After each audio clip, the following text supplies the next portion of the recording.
All right, so spoiler alert, this video is not going to have a happy ending or a middle or the beginning. The entire topic of today's video is going to be alarming or disturbing to some, so I would advise if you don't want to be part of this, just maybe skip this one. It's okay if you do. But we got to talk about this. We got to talk about Ginny because her backstory was one of the most tragic ones in all of One Piece. The origin story for Bonnie, the circumstances of her birth, all of this stuff happened in the story. Like, Oda wrote it down.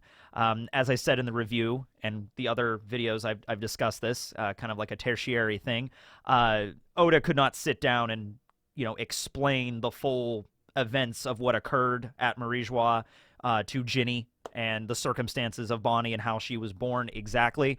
I think just because of the medium of the fact it's a Shonen Jump magazine, just like how I'm going to have to dance around the particular verbiage I use in this video to avoid demonetization, kind of the same deal.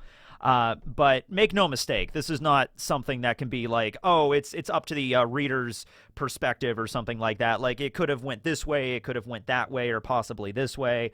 No, Oda effectively points us and says, no, this is what happened to Ginny after she was captured by the Tenryubito, taken to be one of their wives at Marijois, and then got pregnant with Bonnie, and then was thrown out after contracting Sapphire Scale.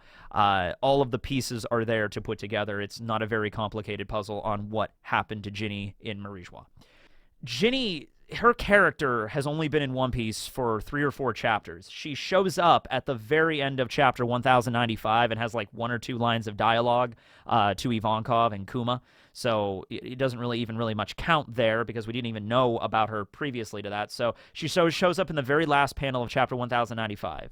And so then we get to know her more in 1096, which is the God Valley incident, and then 1097, where we see her living with Kuma on the Sorbet Kingdom, and then chapter 1098, last chapter, where she dies. So that's only really 3 chapters we have with Ginny. And in fact, the last chapter, we don't even really see her full body because of how stricken it is with Sapphire Scale.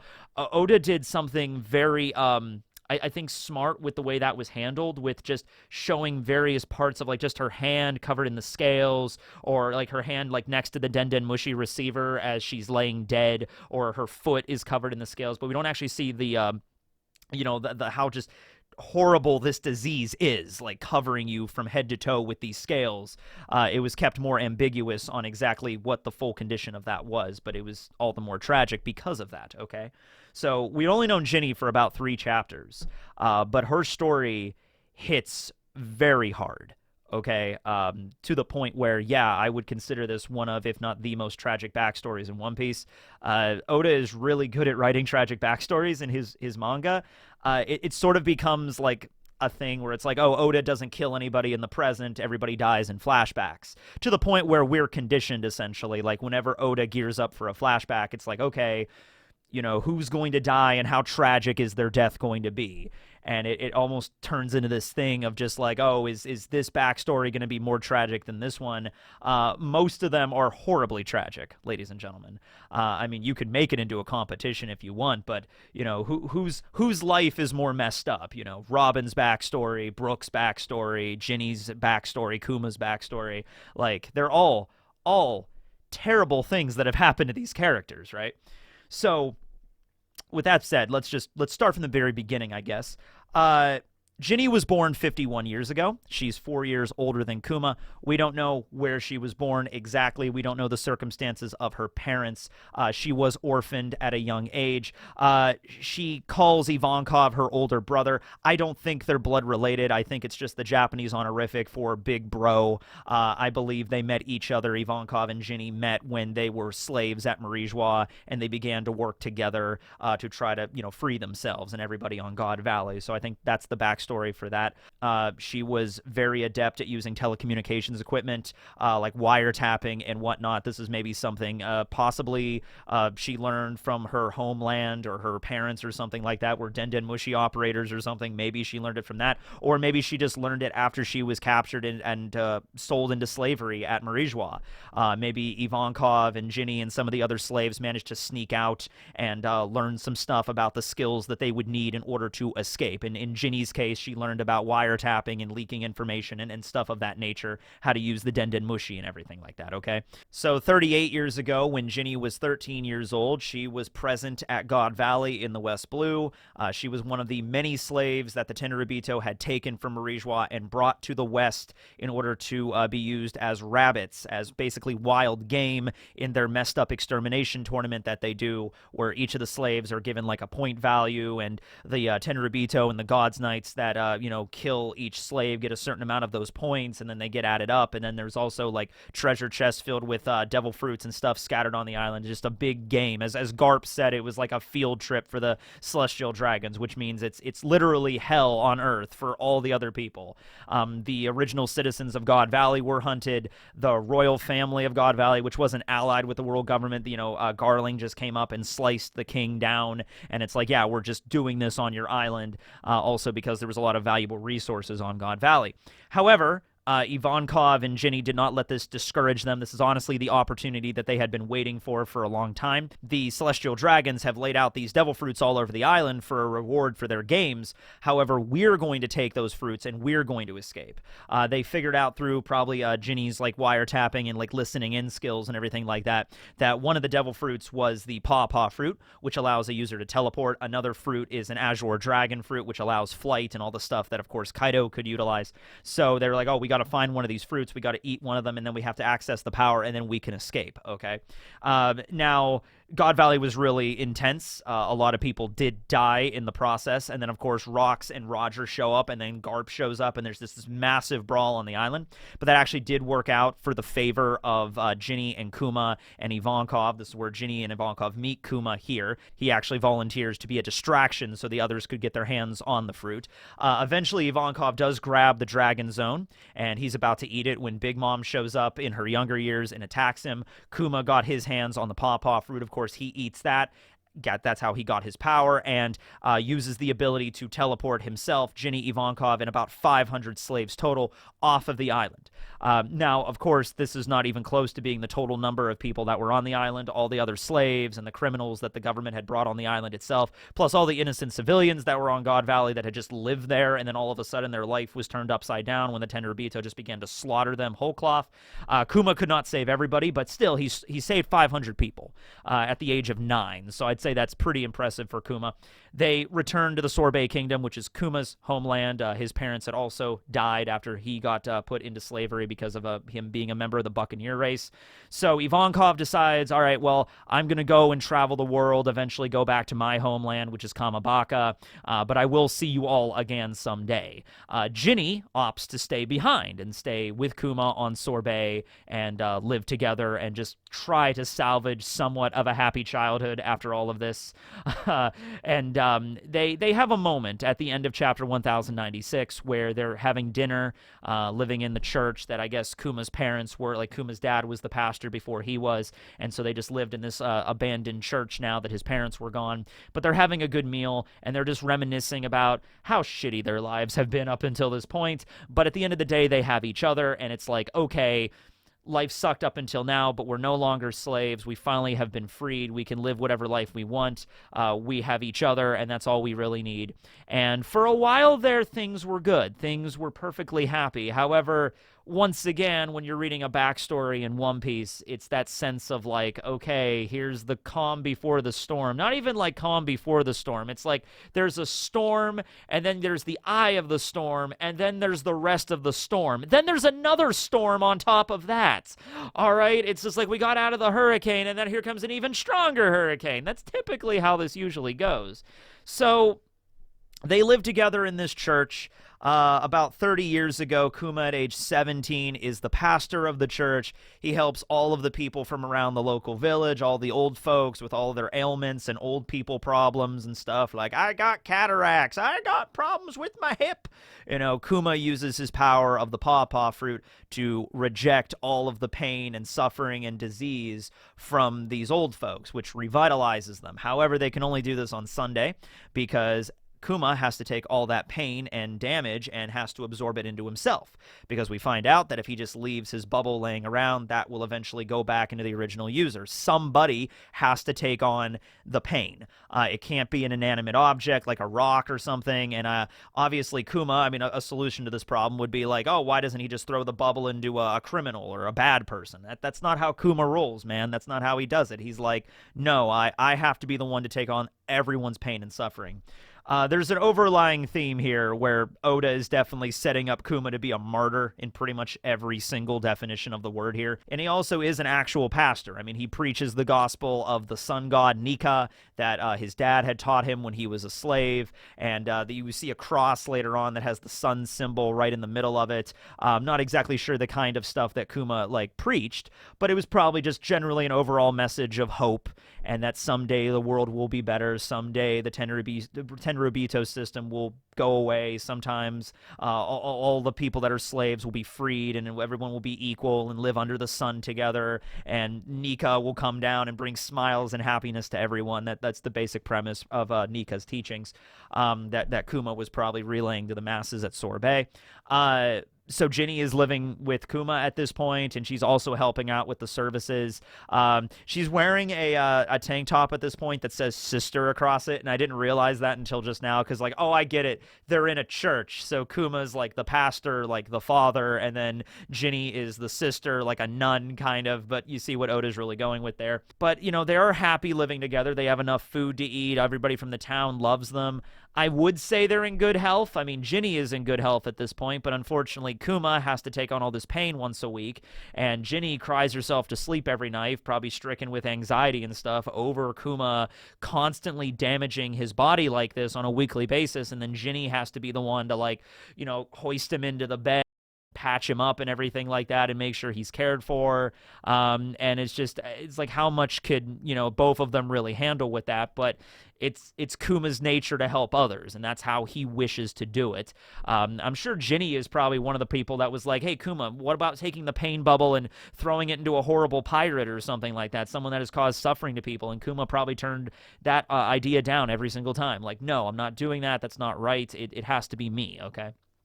And so about 25 years ago, so at this point, Kuma is 22 and Ginny is 26. This is the time when the Revolutionary Army become very active in the world. Kuma reads a newspaper article about them and just like, oh, this dragon guy, you know, he's out there, you know, defending the common people, you know, the voice of the people, all that good stuff. You know, I can really look up to a guy like Dragon. This was also at the time, I'm sure Ginny had done this before, but this was also at the time when Ginny was pleading with Kuma, like, hey, let's get married. We're in a church. Come on, we could just get married already. And once again, it's like leading to the point where you think, oh yeah, Kuma and Ginny, they're definitely going to get married. They're very clearly in love with each other. This is very clearly a thing. They're going to get married and they're going to have Bonnie, because we already know that Kuma was, you know, said to be Bonnie's father. So it's like, oh yeah, this is going along swimmingly so far in the flashback. When is it going to hit the fan? Well, it begins to hit the fan. This isn't even close to all of it hitting the fan, but it's close. When about 22 years ago, so it was the same year that Ohara happened, keep in mind, Ginny was 29 years old, Kuma was 25, and this was the time when the cruel, oppressive king of Sorbet, Bakori, decided that, oh, I'm going to split the island in half. So half of the island is going to be the Sorbet kingdom proper. The other half is technically not going to be Sorbet anymore. It's going to be this lawless land, where we basically are just cutting off the poor and old population of the island and only leaving, you know, like basically the royal capital intact and some of the outlying villages to make it easier on the heavenly tribute that is asked every year, okay? So because of this, some bandits, some people go into the lawless region and kidnap some citizens from the village near Kuma's church. So Kuma's like, oh, I'm going to get those people back. So he charges into the castle town, the main town, the royal capital, and it's just like, you know, give those people back that you kidnapped from our town. And so he's like, oh, don't you know, Kuma? You know, that's the lawless land now. Anything that happens there, it doesn't matter. We can kidnap whoever we want. It doesn't matter anymore. And so Kuma fights back against them. Of course, it's the entire royal army of Sorbet, which overwhelms Kuma. He gets thrown in jail. Ginny and some other people try to come to Kuma's rescue. They also get the shit beat out of them and thrown in jail as well. This is not, once again, like at this point, getting the crap beat out of you and thrown into jail and being not born into slavery, but being sold into slavery and everything like that. You think that would be the worst part of anybody's flashback, right? No, we're not even close to being done with this yet. So the Revolutionary Army shows up. Dragon shows up. Ivankov shows up. Liberates everybody in the Sorbet Kingdom. Dethrones Bakori, and he's exiled. He's kicked out of the island. I'm sure he will never come back again. Absolutely not. And Kuma and Ginny decide to join the Revolutionary Army properly, okay? And so they quickly rise to be some of their top commanders. Ginny becomes the commander of the East, a position that Bellwood, eventually would hold, as she does right now in the story. So we flash forward quite a number of years. That was 22 years ago that all that happened with Bakori and then, the revolutionaries and everything like that. We cut now to 8 years later, so 14 years ago, when Ginny is the commander of the East. She's 37 at this point, and we find out that she has been captured. All right? And we don't know by who immediately, but then in the last chapter, chapter 1098, we learn that she was in fact spotted by one of the Tenryubito, and took an interest in her. And as we saw with Charlos at Sabaody, whenever a Tenryubito asks for someone to be taken in as their wife, they are just, grabbed and kidnapped and brought to the Holy Land for that purpose.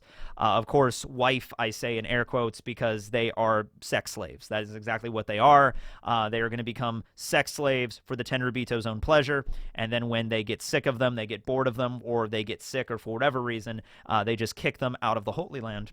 And that's all they are to these people, okay? So Ginny is taken to Marijois, and we do not see what happens to her there. We do not know which Tenryubito was the one that requested that she be brought to the Holy Land. We don't know any of that, but we know that 2 years go by where Kuma is just very reckless in attacking towns and, for the revolution, but he's very reckless on the missions he's going on, you know what I mean? Like, he'll go and liberate a city, but he'll be heavily battle damaged and bleeding afterwards and be worn out, okay? Because he's just trying to work off the frustrations that he doesn't know what happened to Ginny. Or rather, they do know what happened to Ginny. They know exactly what happened to Ginny. Because in that call, it was like, oh, I'm sorry, Dragon. Ginny was captured and taken to Marijois. One of the Tenryubito, enslaved her. And you question, like, I even brought it up in the review a little bit, so I won't go too into it here, but you bring up, like, well, why didn't Dragon, Ivankov, Kuma, why didn't the Revolutionary Army en masse? Like, they had a lot of resources at this point. This was 14 years ago. They had Baltigo as their home base of operation. They had commanders in the Four Blues. They had Kuma, they had Ivankov, they had Dragon. They even technically had Sabo at this point, although at this point, well, no, Sabo came a little bit later than this. But the point is, like, they had power, they had influence, okay? They had even liberated some islands at this point. Why not go and try to get Ginny out of Marijois? And I have no doubt in my mind that Kuma wanted to do that. I have no doubt in my mind that Kuma might have even tried to do that, and Dragon had to hold him back. Now, you might ask, why would Dragon do that? Doesn't he care about Ginny? Absolutely, of course he cares about Ginny. But Dragon has an overall mission to accomplish here, and that mission is to eventually have this huge revolution to get rid of the Tenryubito system. Now, that is not something that is easy to do, because the Tenryubito are the rulers of the entire world government. The Gorosei are all Tenryubito. They live in abject luxury on top of the Red Line. That is not an easy place to invade. It's not an easy place to get in or out of. I don't think they had Morley's power at this point, so keep that in mind. Dragon, when starting the revolution, when starting the freedom fighters, he had to have known people are going to die. Horrible things are going to happen to people before they die. That's what's going to happen if I want my revolution to succeed. That's just unavoidable, all right? Dragon had a mission. He had a plan. It's like, we cannot attack Marijois yet. I know that you want to save Ginny, Kuma. I want to save Ginny too. I don't want her to die. But there's really, like, if we do this now, the entire revolution could crumble into pieces. If we charge in right now and a lot of us die or get captured, then that's it. It's over. All that work we built up for, all of the islands we liberated, all of that is going to disappear like that if we carelessly charge in. And I'm sure Kuma responded to that with like, to hell with the revolution, to hell with that, I don't care. If you're not going to save her, I'm going to. And Kuma probably went to go save Ginny, and maybe Dragon had to hold him back by force even. Like, it's totally possible maybe that might have happened, because I can't see Kuma just like, I could see Dragon doing that. I could see Dragon being like, I want to save her, but the overall mission of saving the entire world takes more precedent than one person. I'm sorry, Kuma, we can't. And I could see Kuma, though, being like, screw that, I'm going to go save her. And then Dragon having to hold him back by force. Definitely. So we skip over 2 years when she was at Marijois.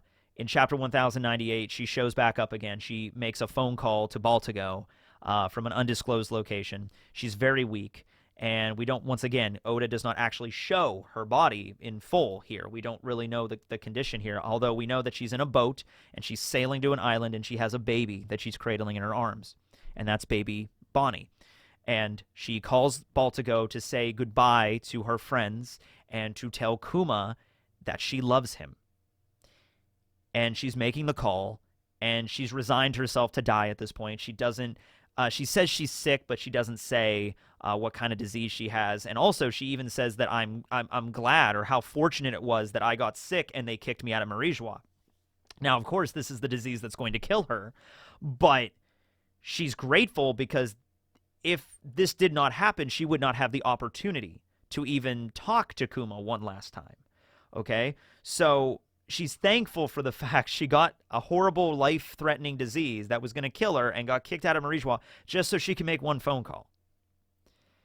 So she makes the phone call, and Kuma is imploring her to, like, tell me where you are. I can use my powers. I can get to you. Wherever you are in the whole world, I can find you and save you. And she's like, Kuma-chi, don't worry about me. Kuma-chi is how she always referred to Kuma. Is like don't worry about me. It's already too late. That's when Kuma realizes there's only one place in the entire world she would go, and that's the Sorbet Kingdom, the place where they shared all those happy meals and memories together. So Kuma uses his power to rocket back home to Sorbet. However, his teleportation, it's not direct teleportation. It's not like immediate. It's going to take a while. And as Kuma is using his power to propel himself away, Ginny says over the Den Mushi, and the only people that hear at this point are Dragon and Ivankov and the other revolutionaries, are, I've always loved you, Kuma-chi. Kuma did not hear that. He was gone. He was flying to Ginny's location, and he arrives at Sorbet eventually. And yes, Ginny did get there, and she did get to the church, but she died shortly after that phone call. You literally see her corpse with her hand covered in the sapphire scales, the disease that killed her, next to the receiver of the Den Mushi. What's even more tragic is you have to understand that Kuma probably eventually did hear Ginny's last words, but he didn't get a chance to hear them from her. He heard them from, like, Ivankov, maybe. Probably Ivankov was the one that told Kuma. Ginny said she loved you. Like, she wanted you to know that. And then Kuma would have just broken out in tears, probably. So Ginny is on the floor of the church. She's dead. But she has her baby, the baby that she brought back to the island, and it's crying, and Kuma immediately, without missing a beat, after clutching Ginny's dead body, looks down at this helpless baby and says, "Do not worry, Ginny. I will raise your child. I will give her a good life. I will make sure to always be there for her, like you were always there for me." And so Ginny is buried, and Kuma begins to raise Bonnie, her child. And we eventually learn that Bonnie has the same disease that Ginny had. It's some type of hereditary disease. Most likely, Ginny contracted this sexually through whichever Tenryubito violated her. Now, the debate of which Tenryubito it was, a lot of people seem to be focusing on Saturn right now. Saturn having connections to sapphires, like the actual planet connected to sapphires. I've seen that.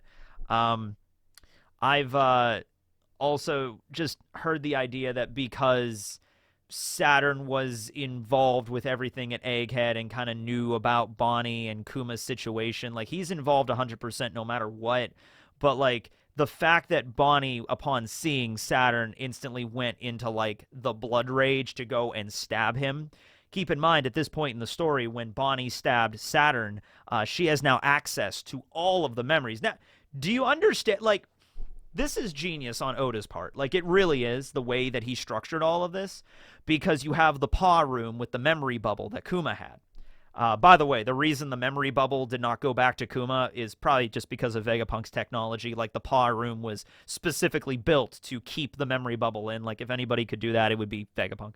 But, you know, there was the line where Bonnie wanted to see Kuma's memories, and Vegapunk was like, no, Bonnie, I cannot let you see those memories. And even myself, you know, as a fan reading it, am like, Bonnie needs to see those memories because Bonnie needs to know about how her dad lived and everything like that. Like, that's, I was thinking, I was too myopic with it. I was looking at it like, oh, Bonnie's going to see all the horrible things that happened to Kuma in his past, but, you know, that's very tragic, but, you know, like, that's her dad. She should know the full story. Through experiencing Kuma's memories, not only did Bonnie realize, number one, that Kuma was not even her real dad because she assumed that he was. She found out Kuma's not her real dad. She found out who her mother was. She found out the circumstances of her birth. She found out how her mother died. She found out that Kuma never heard the last words that Ginny said to him. She learned all of this stuff at once. And you can understand now, like, you know that line when we cut over, like, overnight at Egghead, like, there's that little time skip where Luffy's talking to Bonnie and Luffy's like, oh, you were bawling your eyes out all night and now you seem fine. I remember a lot of people feeling like, oh, Bonnie must be an imposter now. She must be like Katarina Devon or something. And I even maybe thought about that a little bit, like, maybe, possibly. But now you understand the full story of, like, why she was bawling her eyes out all night. And more than anything, though, it does seem like in the present, Bonnie now has a specific enemy. Somebody that she could take all that rage and hatred she was feeling for Vegapunk and other random people all over the world, and now she can coalesce that in a single person. And that is Saturn. So I don't think it's just a situation where it was, oh, Saturn got involved with the process that made Kuma a cyborg, which is most likely the events of what happened. You know, I made a video about that, Vegapunk's cure, of how probably Vegapunk cured Bonnie, and then in exchange for that, Saturn was like, oh, well, Kuma, you must become a cyborg, and, you know, that kind of stuff, right? I mean, that would be tragic enough that, like, oh, Saturn, you're the one that made my dad become a lifeless cyborg, you'll die. But not only that, it's Saturn, you piece of shit. You kidnapped my mother into sex slavery. You violated her. You transferred the disease that would kill her to her.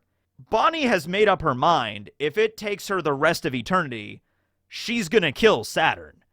Like, even if he can't die, if he's some kind of immortal being, oh no. Oh no, he's not getting off that easy. Like, even if he's fucking immortal, even if he's some kind of, like, eldritch god, straight up, Bonnie will still kill him. Bonnie will figure out a way to kill the immortal being. She'll do it. 100 years figuring out how to do it. She's gonna do it. All right? So, that brings us up to where we're at now. I've done other videos covering Kuma's backstory, so that's, you know, something that's already out there, but had to make a video discussing Ginny's. It's a rough topic to get into, certainly. I'm sure in later SBSs and whatnot, Oda will probably get some questions relating to Ginny. Not sure how direct he can really make the answers, but he will probably go into a little bit more detail clarifying this, exactly the situation. You know, maybe some other stuff that we didn't know about or some other story elements or notes that he didn't put into the backstory. But we'll just have to wait for those. But suffice to say, the abhorrent things that occurred to Ginny rank up there as one of the absolute worst of any character in One Piece. And so I think I'm just going to end it there. I'm not really sure what else to say. So that was an intense topic for a video. I understand if you want to maybe skip over this one or at least parts of it. That's understandable completely. So, yeah. Teching, signing out. Later, everyone.